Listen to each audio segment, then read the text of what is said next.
हरे कृष्णा। गुड्डू की दुनिया में आप सभी का बहुत बहुत स्वागत है। जैसा कि आप सभी जानते हैं कि श्रावण मास चल रहा है और हम आपके लिए लेकर आए हैं महाशिव पुराण कथा भाग 7, ओमकारेश्वर ज्योतिर्लिंग की अद्भुत कथा। भगवान शिव ओमकारेश्वर रूप में क्यों विराजमान हुए। आप सभी का गुड्डू की दुनिया में एक बार फिर से स्वागत है। तो अब हम करेंगे मंगलाचरण। ओम गणेशाय नमः। ओम नमः शिवाय। करचरण कृतं वाक्य यजं कर्मजं वा श्रवणनेनजं वा मानसं वापराधं विहितं वा सर्वमेतत् क्षमस्व। जय जय करुणाबधे श्री महादेव शंभु। नमामि शमीशाननिर्वाणरूपं विभुं व्यापकं ब्रह्मदेवस्वरूपम् निजं निर्गुणं निर्विकल्पं निरीहं चिदाकाशमाकाशवासं भजेऽहम्। वृत्तकुंड महाकाय सूर्यकोटि समप्रभा निर्विघ्नं कुरु मे देव सर्वकार्येषु सर्वदा। गुरुर्ब्रह्मा गुरुर्विष्णु गुरुर्देवो महेश्वरा गुरुर्साक्षात् परब्रह्म तस्मै श्री गुरुवे नमः। हर हर महादेव। प्रिय भक्तों, अगर मुझसे मंगलाचरण में कोई मिस्टेक हो गई हो तो क्षमा कर देना। प्रारंभ करते हैं। महाशिव पुराण कथा श्रृंखला के पिछले भाग में हमने उज्जैन की पावन धरती पर विराजमान महाकालेश्वर ज्योतिर्लिंग की दिव्य कथा का श्रवण किया था। आज हम अपनी इस पावन यात्रा को आगे बढ़ाते हुए पहुंचेंगे मध्य प्रदेश की पुण्य भूमि पर, जहां पवित्र नर्मदा नदी के तट पर भगवान शिव ओमकारेश्वर ज्योतिर्लिंग के रूप में विराजमान हैं। आखिर भगवान शिव ओमकारेश्वर के रूप में वहां क्यों प्रकट हुए? देवताओं और असुरों के बीच में क्या हुआ था? राजा मांधाता का भगवान शिव से क्या संबंध था और क्यों इस पवित्र स्थान का संबंध स्वयं ओम के दिव्य स्वरूप से माना जाता है? आइए श्रद्धा और भक्ति के साथ सुनते हैं भगवान शिव के ओमकारेश्वर ज्योतिर्लिंग की अद्भुत कथा। एक बार मैं फिर से सभी भक्तों और भगवान शिव शंकर से क्षमा मांगना चाहूंगी कि अगर कथा सुनाने में मुझसे कोई त्रुटि हो जाए तो मुझे क्षमा कर देना। कथा प्रारंभ करते हैं। प्राचीन समय की बात है। विंध्य पर्वत को अपने विशाल स्वरूप और ऊंचाइयों पर बहुत गर्व हो गया था। विंध्य पर्वत ने देखा कि देव ऋषि नारद जी संसार के अनेक पर्वतों और तीर्थों की महिमा का वर्णन करते हैं। विंध्य पर्वत के मन में भी अपनी महानता को लेकर अभिमान उत्पन्न हो गया। उसने सोचा, क्या मुझसे अधिक महान भी कोई पर्वत हो सकता है? तभी देव ऋषि नारद जी पहुंचे। विंध्य पर्वत ने नारद जी का आदर सत्कार किया और अपनी महानता का वर्णन करने लगे। नारद जी मुस्कुराए और बोले, हे विंध्य, तुम्हारे अंदर अनेक गुण हैं, लेकिन मेरु पर्वत की ऊंचाइयां और महिमा तुमसे भी अधिक हैं। यह सुनकर विंध्य पर्वत के मन में और अधिक चिंता उत्पन्न हो गई। उसने निश्चय किया कि वह भगवान शिव की कठोर तपस्या करेगा और उनसे ऐसा वरदान प्राप्त करेगा जिससे उनकी शक्ति और महानता बढ़ जाए।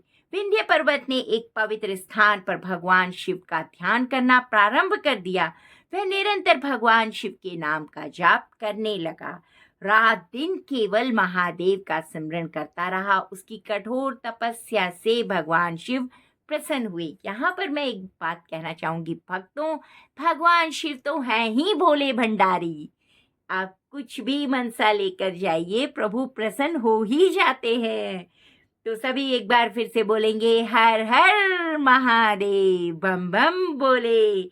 भगवान शिव उनके सामने प्रकट हुए और बोले, हे विंध्य, मैं तुम्हारी तपस्या से प्रसन्न हूँ, वरदान मांगो। विंध्य पर्वत ने भगवान शिव से अपनी शक्ति और सामर्थ्य बढ़ाने का वरदान मांगा।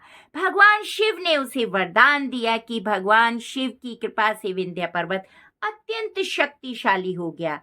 लेकिन भगवान शिव की कृपा प्राप्त करने के बाद भी विंध्य के भीतर अहंकार बढ़ने लगा।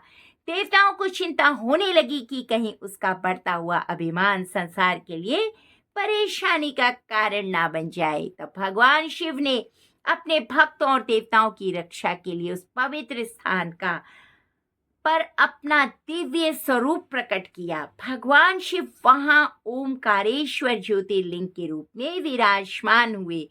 कहा जाता है कि इस पवित्र क्षेत्र का संबंध भगवान शिव के दिव्य ओमकार स्वरूप से है। नर्मदा नदी के मध्यम स्थित यह पावन क्षेत्र भगवान शिव की आराधना का अत्यंत महत्वपूर्ण स्थान माना जाता है।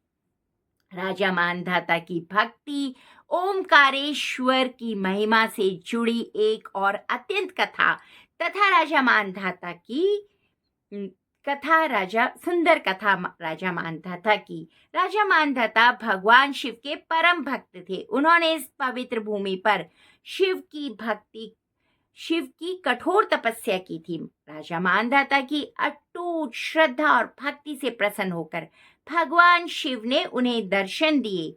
राजा ने भगवान शिव से प्रार्थना की कि हे महादेव, आपकी कृपा सदैव मेरे ऊपर इस पवित्र भूमि पर बनी रहे। भगवान शिव ने उनकी भक्ति से प्रसन्न होकर वहां निवास करने का वरदान दिया।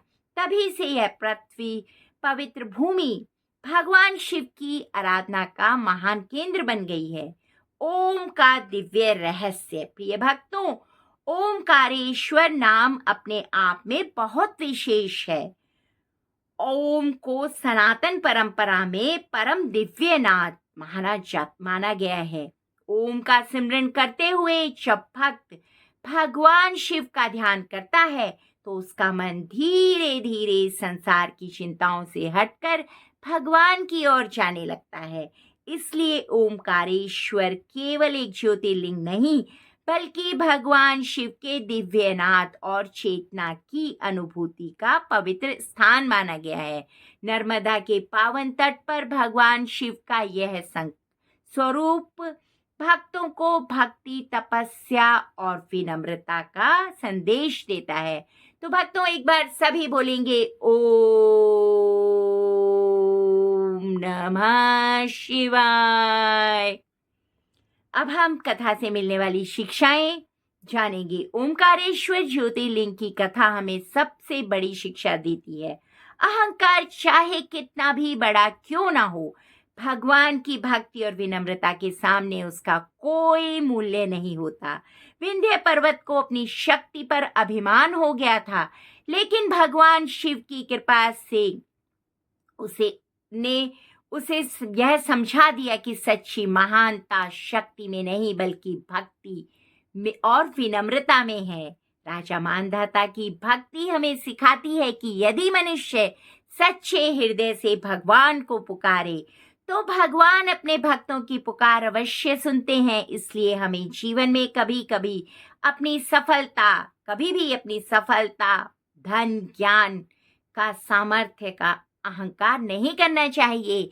हमें हमेशा भगवान को याद रखना चाहिए और विनम्र बने रहना चाहिए। भक्तों, हमारा आज का प्रश्न है, प्रिय भक्तों, आज का हमारा प्रश्न है, भगवान शिव के किस दिव्यनाद से ओमकारेश्वर ज्योतिर्लिंग का नाम जुड़ा हुआ है? क्या आप जानते हैं? अपना उत्तर कमेंट्स में अवश्य लिखिए और साथ ही लिखिए ओम नमः शिवाय। प्रिय भक्तों, आज हमने भगवान शिव के पावन ओमकारेश्वर ज्योतिर्लिंग की अद्भुत कथा का श्रवण किया। भगवान शिव हमें अहंकार से दूर रखे, विनम्र बनने और सच्ची श्रद्धा के साथ प्रभु का सिमरन करने की प्रेरणा देते रहें। यदि आपको यह कथा पसंद आई हो, वीडियो को लाइक करें, शेयर करें, सब्सक्राइब करें और गुड्डू की दुनिया परिवार से जुड़े रहें। आपका एक छोटा सा लाइक, शेयर इस भक्तिमय कथा को अन्य शिव भक्तों तक पहुंचाने में सहायता कर सकता है। अगली कथा में हम अपनी ज्योतिर्लिंग यात्रा को आगे बढ़ाते हुए जानेंगे भगवान शिव केदारनाथ ज्योतिर्लिंग के रूप में हिमालय की पावन भूमि पर क्यों विराजमान हुए, पांडवों का भगवान शिव से क्या संबंध था और केदारनाथ ज्योतिर्लिंग की अद्भुत स्थापना क्या है, अद्भुत कथा क्या है भक्तों। यह सब हम जानेंगे महाशिव पुराण कथा भाग 8 में। तब तक भगवान शिव की भक्ति का सिमरन करते रहें, अपने मन में भक्ति रखें, जीवन में विनम्रता रखें और सभी के प्रति प्रेम बनाए रखें। ओम नमः शिवाय। हर हर महादेव। जय भोलेनाथ। पार्वती पते नमः। बम बम भोले। जय जय श्री राधे, जय श्री कृष्णा। भक्तों, आप सभी का दिन मंगलमय हो, सभी स्वस्थ रहें और गुड्डू की दुनिया की कथाएं सुनते रहें और देखते रहें। धन्यवाद।